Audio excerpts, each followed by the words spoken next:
Sir YouTube पे भी live stream कर रहे हैं साथ में। ठीक है सर, बढ़िया बढ़िया, बिल्कुल। उस पे ग्रुप में सर डाल देते हैं एक मैसेज। ठीक है, आप ही डाल दीजिए एक बार, या आप बोलो तो मैं डाल मैं दूं। डाल देता हूँ। डाल दीजिए सर, ठीक है, डाल मैं दीजिए। आपको यूट्यूब का भी लिंक साथ में ना। This meeting is being live stream. जी जी।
Okay.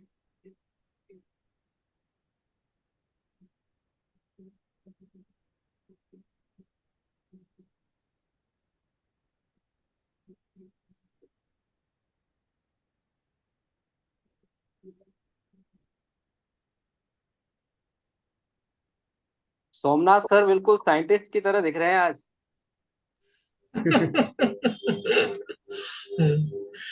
Thank you for the compliment.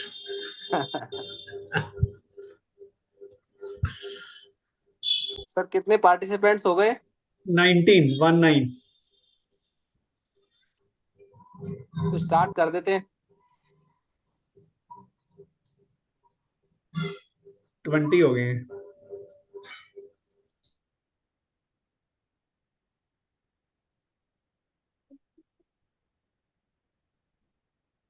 Start कर दें सर? कर दीजिए। ठीक है तो sir.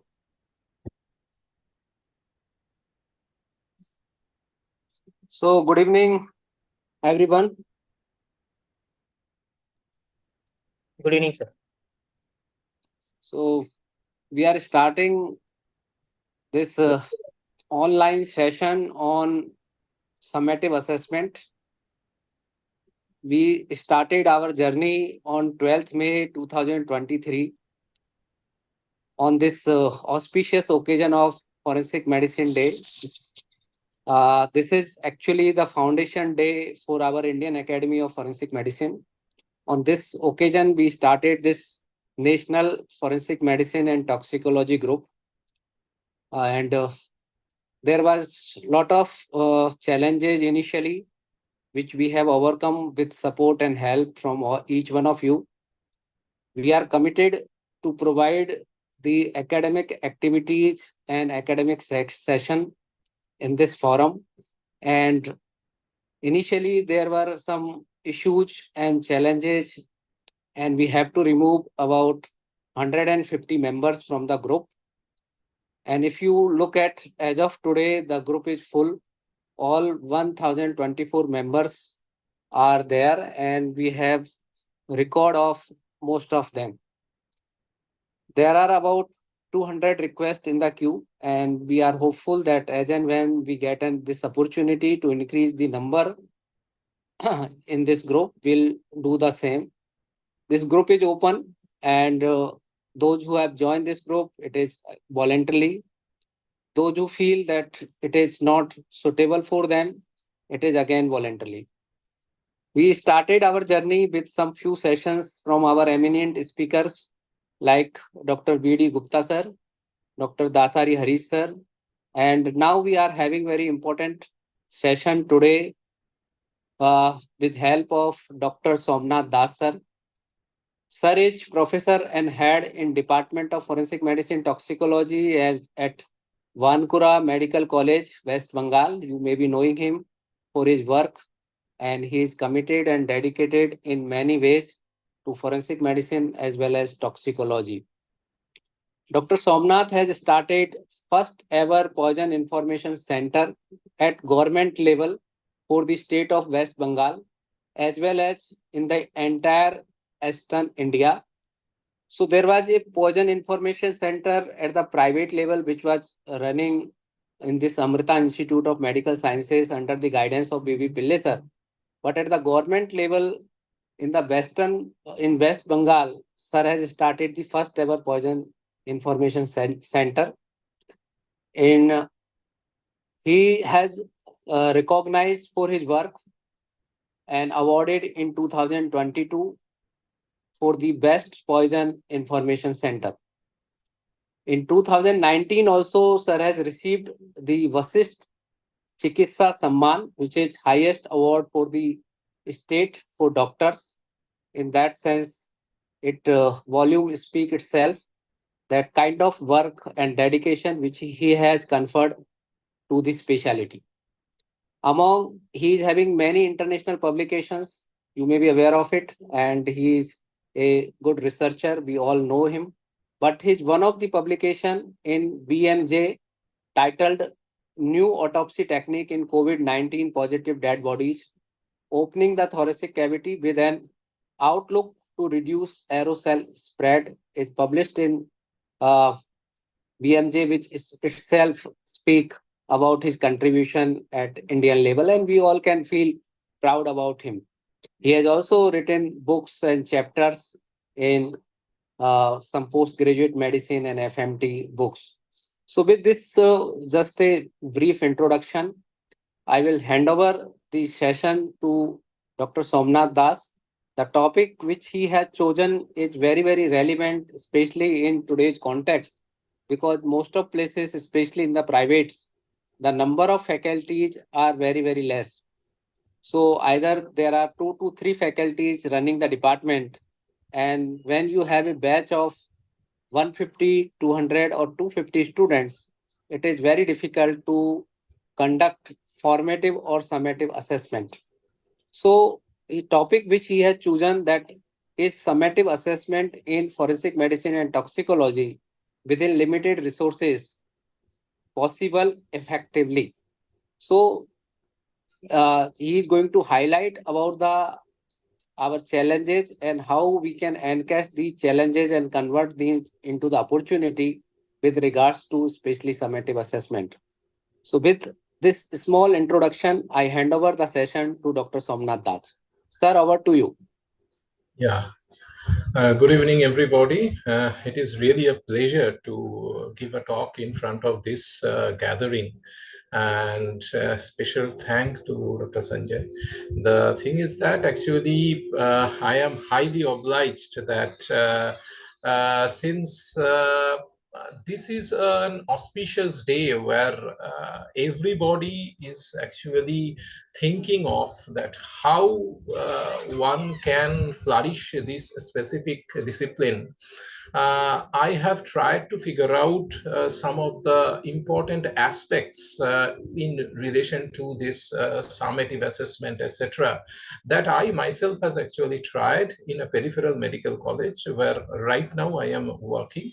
It is actually Bankura Medical College. It is near about 250 kilometers away from the central part, that is the capital, that is Kolkata. And we are having actually 3 faculties only, as sir was telling, and though it is a government medical college, and you will not be surprised to know that I don't have a sweeper or a GDA also. Group B staff is also not there. So when I went there, I thought that how can I actually try to figure out the entire possibility of giving lecture as well as the assessment part. Giving lecture is not that very difficult because here we have these different type of modalities, but during this assessment part I found that it was really very difficult, so I had to go for some improvisation.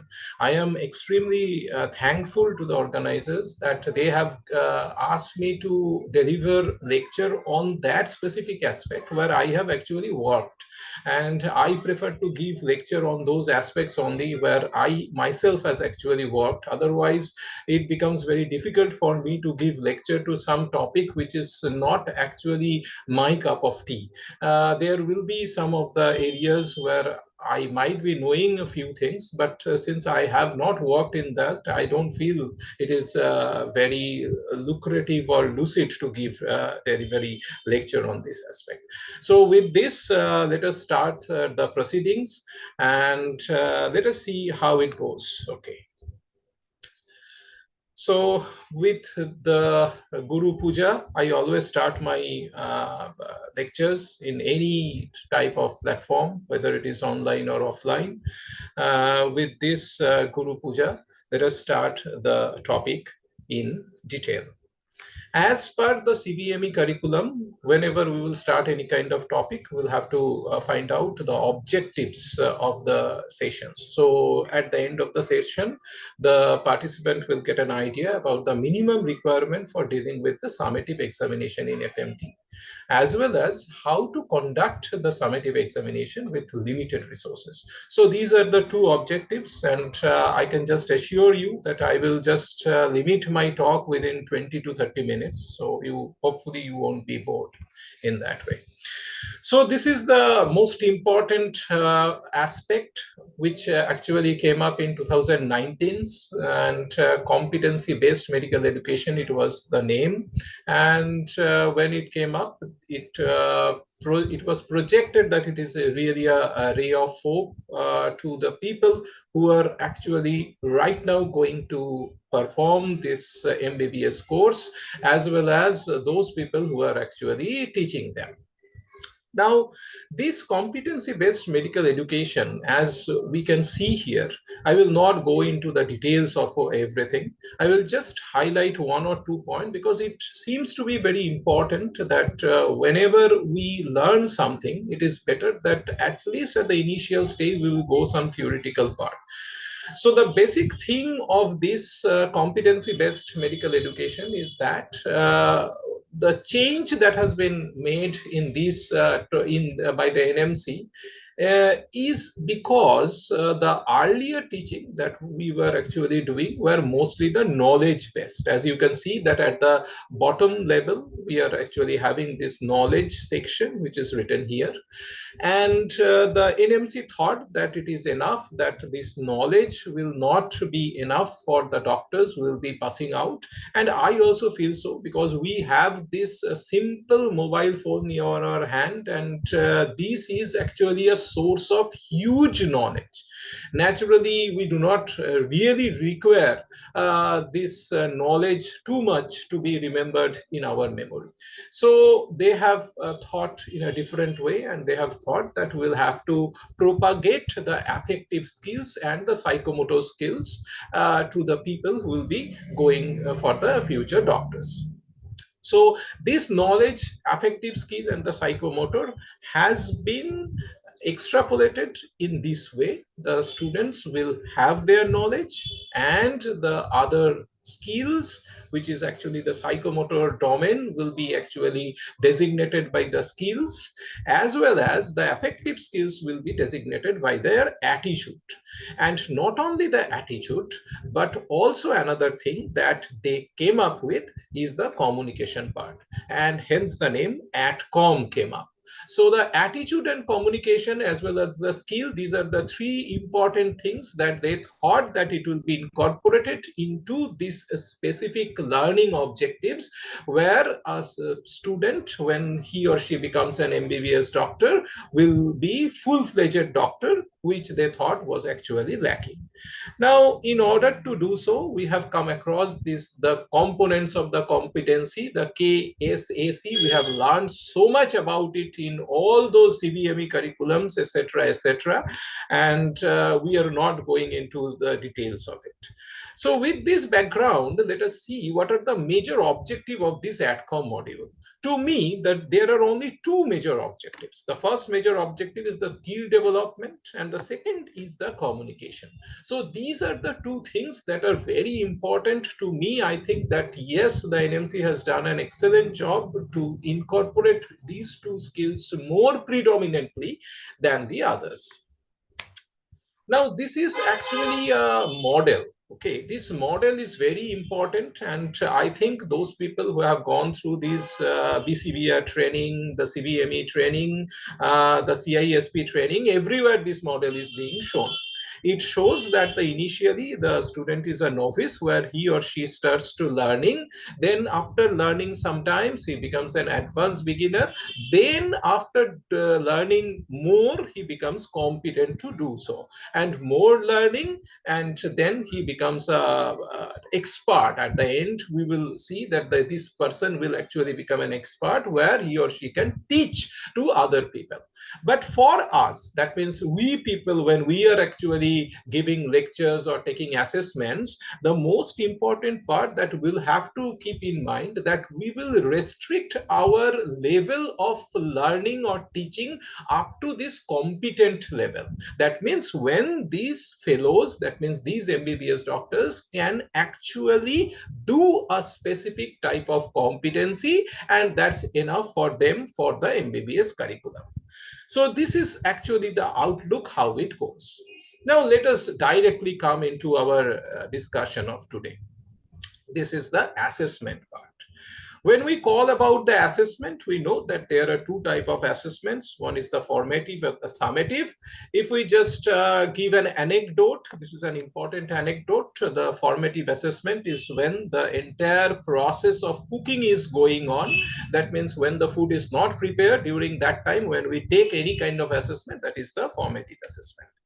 The next one, when the cook is actually being prepared, the food is actually being prepared, then we take the assessment, which will be accepted as a summative assessment. So these are the anecdote that is actually being shown in most of the teaching training classes, and we are very much familiar with this one. Now, an important thing is that the competency table that is almost there in all the MBBS undergraduate forensic medicine group, which was initially published by the NMC, has very clearly shown that what type of assessment will be taken for each and every competency. So you can see here that whenever the specific number of competency is being written in that competency table, similarly the suggested assessment method is also being given. So for us, it is very easy to know that how we will take such kind of assessments and how we can proceed with our future planning. So the competency table has made it very clear, clean and clear. Now, what is the challenge? The challenge is that whenever we are actually dealing with all these things, the problem is the staff strength and the workload that we are actually facing. In my hospital, very honestly, I should say that there are usually, as I initially told, that there are mainly 3 of us who are actually looking or taking into the consideration of all these things. Apart from that, there is no group D staff, neither the entire, hospital is having, in my department, there is no dedicated sweeper also. Naturally it becomes very difficult for me, or I think this is actually helpful. This is actually also a picture of the other medical colleges also, where the assessment has to be taken with a very few staff. So this is the challenge, that how we can take this kind of assessment. As far as the formative assessment is concerned, as we can see here, that there are different assessment methods. The best assessment method will be the written test. There is no doubt about it. And other assignments or the case presentation, case study, all these assessments can be made in the formative assessment part. But the problem is that how I will take with only 3 people, one of them must be having a court duty this day or the other. The other one may be very much dedicated for doing the postmortem. We have a postmortem duty which is near about 150, 1000 and 1500 to 1700 postmortem per year. Naturally, this is a huge workload. Forget about the male and the female examination part. All these things are going on. Now, how to do that? So when we were actually searching for different formative assessment methods, we came up with an online platform of the formative assessment. Of these online platforms, I think most of the people that there are a whole lot of online platforms, of which the Kahoot, the Socrative, the Google Slides, all these are very good formative assessment online platforms. But as far as myself is concerned, I am very much confident with this app, which is known as the Socrative app. Now, this is actually an app which can be downloaded from the Google Drive. There are 2 types of apps. One is known as the Socrative teacher and one is the Socrative student. When we are actually dealing with these students, it is better that we initially as a teacher download the Socrative app, and there we can give some assignments. Then the students will download their Socrative student app and they can directly give the assignment. Just now, if you can just open your mobile phones, where we have this national FMT group which is running on, I have just now shared you a link there. If you can just click on the link, you will see that how this Socrative app actually functions. We can have a direct link from there. I am just 1 second. I am just giving you this link to the national platform, and you can see here that this is the link which has been shared in the national FMT group. Now, if you just see that this is the link which has been shared, and if you just click on the link there, you will see that you will be directed to a page where you will be asked to enter a room name. You can just see it yourself. You will be directed to a page where you'll be asked to write the room name. You just type the word -4242, DAS42 and 42. And if you have done this, that is DAS4242, then you will be asked to click on an icon which is known as join. Now, if you just click on this join icon, you'll be asked to write your name there. You just type any name of yours. You can write ABCD or whatever you can write. And when you press the done button, you will see that you will be directly going to a room where some important questions are being shared. Just now, I can just show you if any one of you have actually gone through this, this part that I was just telling, and you have actually entered into it, you can just see that the room where you have entered, to me, the outcome of what you are actually writing is very clear. You can just see that the page right now that I am showing, the thing that you can just see in your screen is the output that your people are actually giving. So as a teacher, it becomes very easy to me, even if I don't have any other faculty with me, the students are actually asked to enter their, names and etc., and enter into my room, put their name and just give answer to the questions. And to me, it becomes very easy to look into that, whether how they are actually performing. And the outcome of this can again be extrapolated into different forms. That means we can have the outcome in form of marks, or it can form of grades. All this can be done with this app. So this is a very easy app. And for the formative assessments, as you can see here, that it is a real-time one. Even the students are very fond of their mobile phones, and when they were actually there doing all these exercises, I can show them in the screen that these are your responses, and you see that it is right or wrong. So they can see it in the response in that way, and they are very much happy, and because they can use their mobile phone inside the class, which is also something unusual for them. So this is how we have tried to take this formative assessment here. Now let us proceed further. After this formative assessment, I am just telling one or two things which is taken from the assessment modules for the undergraduate medical education published in 2019. Just see that what this module has there to say for you, because most of us don't have the time to read these modules, and I have for you people taken up 3 or 4 important points, and I think that will be helpful for you in dealing with these cases. So what it is written there, let us see. These are 4 or 5 points. I am just quoting it from that module only. The terms Mithers pyramid competency would fall under the shows category, while the performances fall under does. This is a very general term. You need not have to remember, but the importance of it is that it is shown in the next line.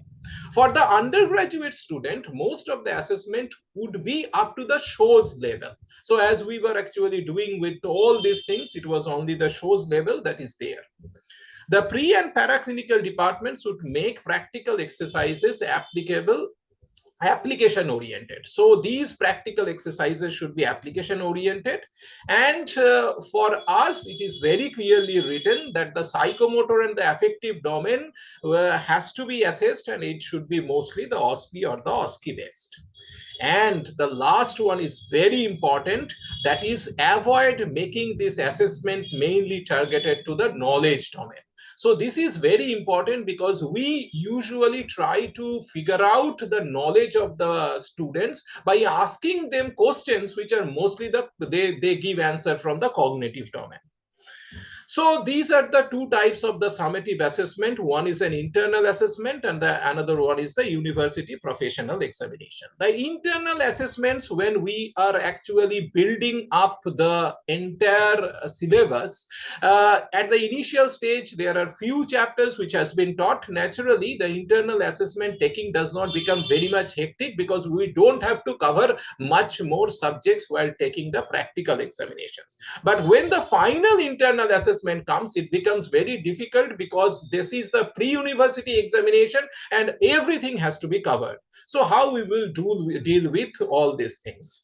So the examinations are mostly like this. This is the marks distribution, though there are some discrepancies. In most of the cases, we have seen that the theoretical paper is for 100, and there are universities which also think that they actually take up this practical examinations also out of 100 marks and not the 50 marks, which came up in one or the two articles which has been published by the NMC. It is not clear even right now. So these are the assessment tools. One is the written test and another one is the practical examination or the viva examination. The thing is that we will not say right now anything about the written test, because for us the topic of discussion was actually how to take the practical examination, especially the final assessment or the summative assessments where the faculty strength is less. Written test is not related with the faculty test. They can take any number of people, even without the people they can perform this written test. So we will just talk about the practical part only. So this is the assessment tool, as we have already known from the NMC document that it is the show how part that will have to assess from the students. So let us see that how it can be done. The main constraint of most of the medical college in our discipline is the faculty strength. As I have told that there are only 3 faculties there. Now, to deal with this practical examination, as per the NMC documents, we will have to either go for the Osce, and that has to be structured, or the simulations, or the skill lab, or the case-based discussions. But what I personally have felt is that the Osce are the best way of taking this assessment, even if you have a very less amount of strength. Now, an ideal OSPE should assess the clinical skills, the knowledge and understanding, data interpretation, problem solving, and also the attitude as well as the communication. So in ideal OSPE, you'll have to take care of all these things, which is again very difficult when we are actually dealing with less number of faculties. So the challenge is not only the less number of faculties, but there is another important challenge.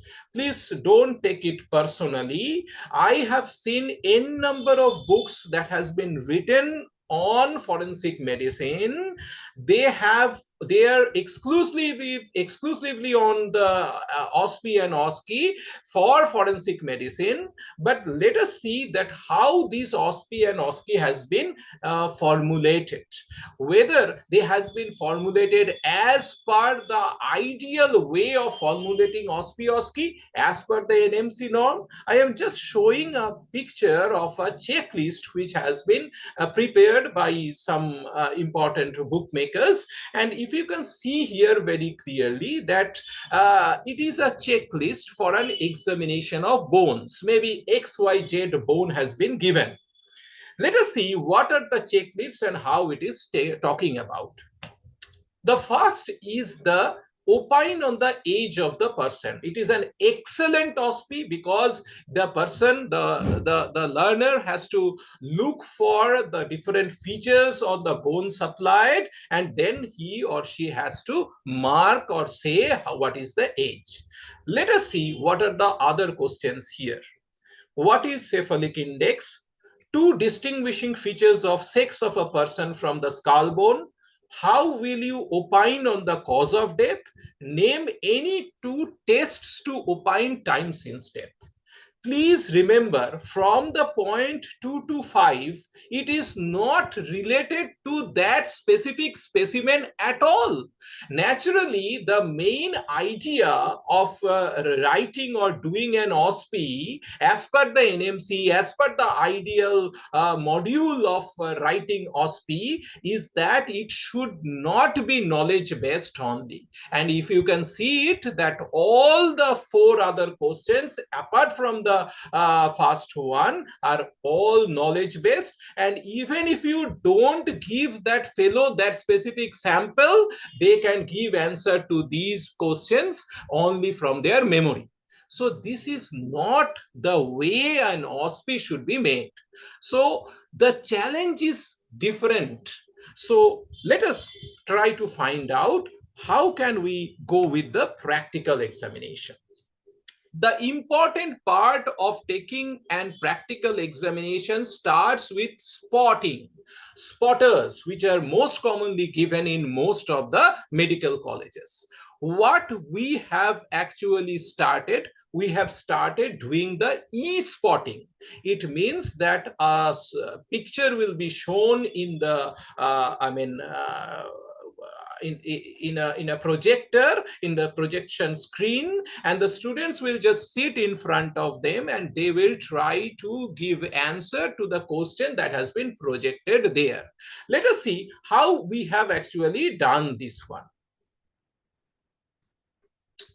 So this is actually the video that will be shown to you, and how we have actually gone through this process of doing the e-spotting. You can see here that this is a e-spotter which has been displayed, and if you can see at the below, the red mark is actually the time by which they will have to give the examination.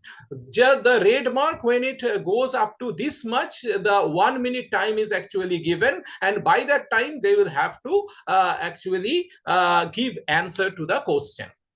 Now the thing is that very precisely I should say that this e-spotting is very good for those people who are don't having that much of faculty strength, because in these cases, you even if you just give the timer the way that I have shown, they will be automatically changed after 1 minute, and you have to just stand there and look that whether the students are doing cheating or not. And as a teacher, that's enough for you, and they will write it there and they will submit the e-spotter answer script to you people. So this is, I think, can be done even with one faculty member in that way. The next one is an alternative to e-spotting. As I have shown you, the Summative app is another alternative that can be used, and we had once used for this one also. They will be given the questions, and that specific time they will be asked to give enter the room. They will enter into the room and they will give their answers, and you can see here that this is how the Summative app gives answer, or rather gives the outcome of whatever is actually being written by the students. And it becomes very easy for the people who are taking the examination, because they don't have to even correct the answer scripts also. So this is another way that we can take the spotting one. Now, let us come to the OSPE stations. Very precisely, as we have already told, then the OSPE stations should be of 4 or 5 types. Usually, OSPEs are mostly like that. I have also given one example for each of the OSPE stations. The history taking station, where we can ask the student to take the history from the IO about an incident which has occurred before doing a post-mortem examination. So history taking station can be one station for the OSPE. Next one is an examination station, where the student maybe examine a patient with suspected poisoning. The third station can be a skill station, where the collection of vaginal swab and smear from suspected sexual assault cases can be given using a mannequin. So we can use these skill stations. And then is a communication station, where the taking consent for any kind of operation can be made. And then there is a response station. So these are actually the 5 stations which is ideal OSPE stations for forensic medicine, where the response station, the interpretation of the X-ray for the age determination can be made very clearly. Apart from that, there is a rest station in most of the international standard OSPE examinations. There is a rest station for the students, where the students reorganize their thinking. But the main drawback for all these OSPE stations is that you need at least 5 teachers. For each station, they will be standing there with the checklist and they will be marking the students how the performance is going on. But we don't have the teachers in that way. Naturally, we will have to again make some improvisation. These Osce stations can be made, as I was telling, during the part clearance or the semester examinations, where the number of students or the number of syllabus that has been covered is less. It can be done because with one or two faculties, it can be done in that way. Now, this is the drawback of this, that we need a number of teachers. So we'll have to go with the improvisation with one thinking in our mind, or we'll have to keep the specific information in our mind that even if we go for the improvisation, we'll have to assess the clinical skills, the knowledge and understanding, data interpretation, problem solving, as well as the attitude and communication. Let us see how we had actually managed for that one.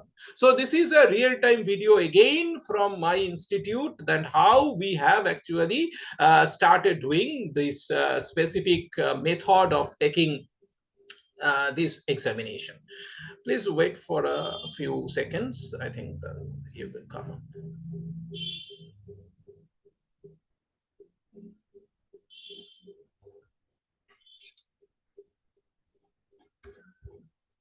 Okay. So let us see from the first. So you can see here that these are actually the stations. Okay. Here the students are going to sit here and they are given some questions. We'll share the questions again. And for each of the stations, this is the arrangement by which we have made. This is a toxicology station. As you can see here, that in the toxicology station, we were actually given 2 poisons and there was a problem, and they will have to identify out of these 2 poisons which were there. This is a station which was actually for writing the injury report. I will just show you. This is a weapon certificate station which was made, and the final station was actually based on the MCCD, that is medical certification of the cause of death. Now, all these stations that I had to make were unmanned, because as I have already told that I did not have that number of faculties to do with all these things.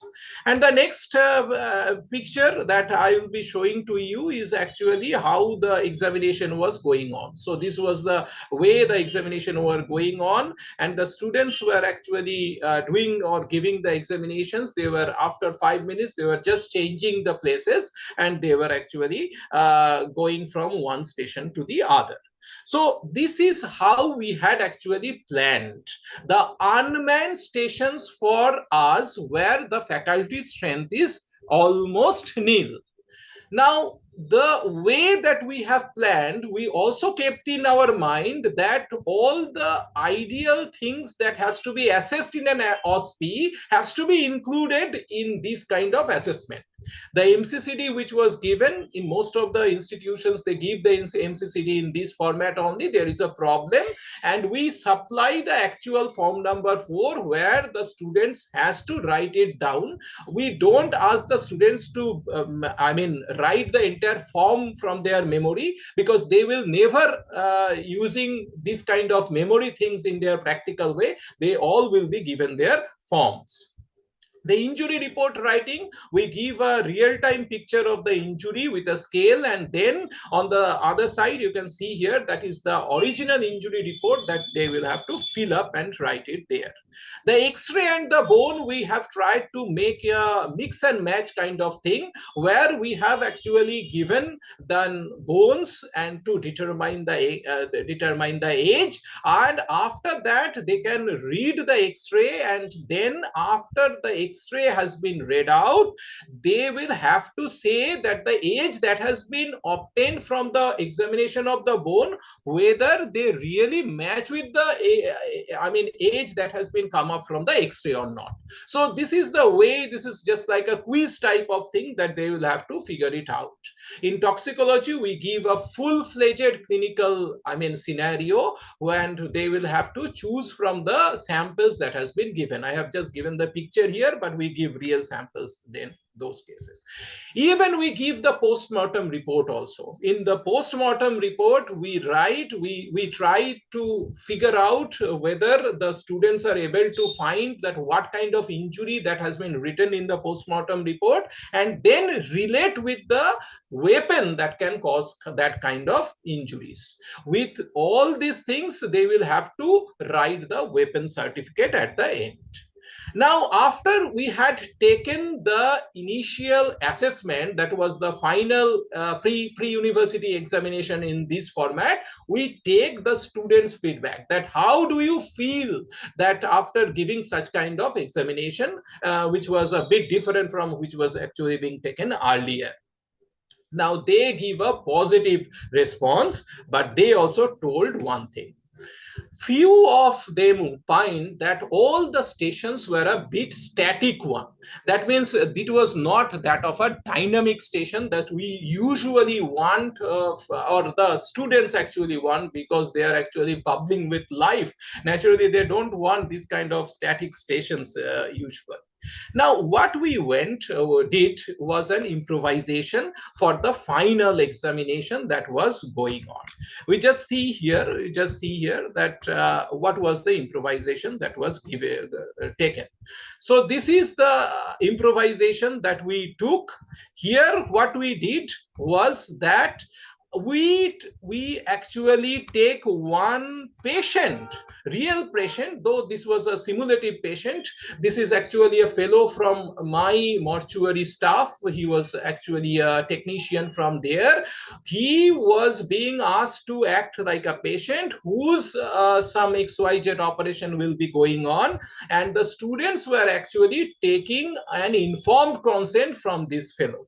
And I had asked this person to ask in any number of questions from the students, so that they can have a real taste of taking informed consent. Even the person who was actually being asked by me to give, who was acting like a patient, he told that I don't have the money, madam, to do this kind of operation. The amount of money that you are asking, I cannot do it. So what to do? Now, these are really real-time situations where the doctors in near future has to face. So this was the final change that we made in the final examination, and we also prepared the info checklist for that, and the teacher who was actually sitting next to that person was giving number on the basis of this checklist. I have just given that man station can be n number of things. I have just mentioned 1 or 2 or 4 or 5 of them. The consent taking, the dying declaration taking, the stomach wash administration, collection of vaginal swab and smear, as I had told, trace evidence collection, or the demonstration of rigor mortis. You can make anything like that of a man station. And those people who are very much fortunate of having n number of faculties with you, with PGs, etc., and they can do anything, or they can do the classical 6-station Osce for forensic medicine. That will be the best for us. Now, I am also fortunate that very recently we have got a postgraduate student from our in our department, and we are now planning that whether we can just increase the number of man stations to give the students a glimpse of what should be an Osce and Osce. That's all from my aspect. I have just given this lecture to you people, and thank you for your patient hearing. I should be obliged and blessed if you can give your feedback, because I can enrich myself on that way only. Thank you, sir. Thank you, Dr. Somnath. Thanks a lot for this wonderful, informative session. I'm sure that participants will be greatly benefited from your talk. So if there are specific questions related to the assessment, we can take. Yes, Sanjay Dr. sir, Somik. yes, sir. Sanjay sir, how are you? Good evening. Good evening. All good. All good. Somik, go ahead. Somnath sir is from my state, so maybe I want to just congratulate him. Can you hear me? Yeah, I can hear you, sir. Yeah, this is Somnath sir. Yeah, please go on. Yeah, it was a very nice presentation, very comprehensive, and it gives us a very good glimpse of a center like Bankura Medical College, where I know at least how difficult it is to conduct these things. And you probably also reciprocally know how difficult it is in CNMC, Calcutta National Medical College, Yeah. where we had just 2 faculties and we had to conduct the examination as well as take the examination, internal exam, I'm telling. So anyway, sir, it was very comprehensive and I am agreeing with most of your points. It was very nice. And I listened to the whole in full details, and it will be a very good for everyone. I think if you share this for all of us, Yeah, in definitely. some lecture in maybe National Medical College or in some other center, maybe it's possible in any venue. But it was very nice listening to you. Most of points I agree with. So not many questions, but just one question is that the e-spotters that you said, e-spotters, dynamic videos also, you said everything you covered. Actually, there's nothing much to ask. It's very comprehensive. But thing is that sometimes that we followed in because I took examination in SSKM also as external, as we are probably aware of. There were e-spotters, and in our center there were this old-fashioned the thing that is the normal tables for Osce and Osce.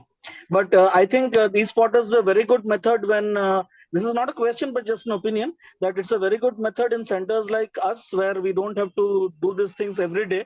Instead, we have a completely ready system. If you have some tech savvy faculty, Okay. they can easily take care of this. So it's a very good Thank one. you. Thank you, Sanjay sir, and thank you, Somnath Thank sir, for this you. So presentation. point is well Thank you. taken, I think.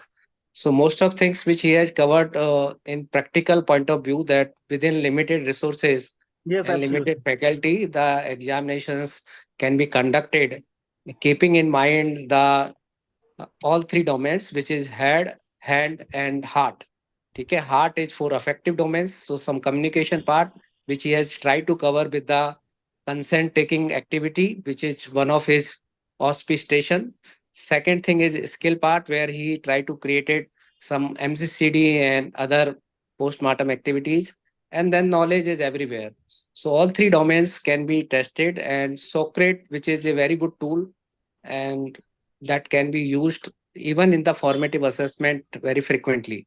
You also kind of incorporate the feedback mechanism by using the model answer system.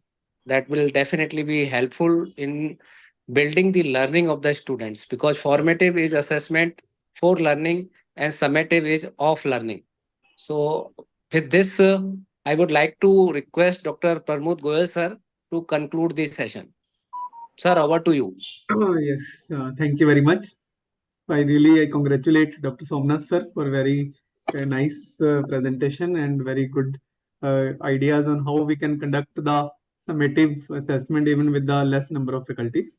So I'm very thankful to everyone for joining and sparing your time. Thank you very much.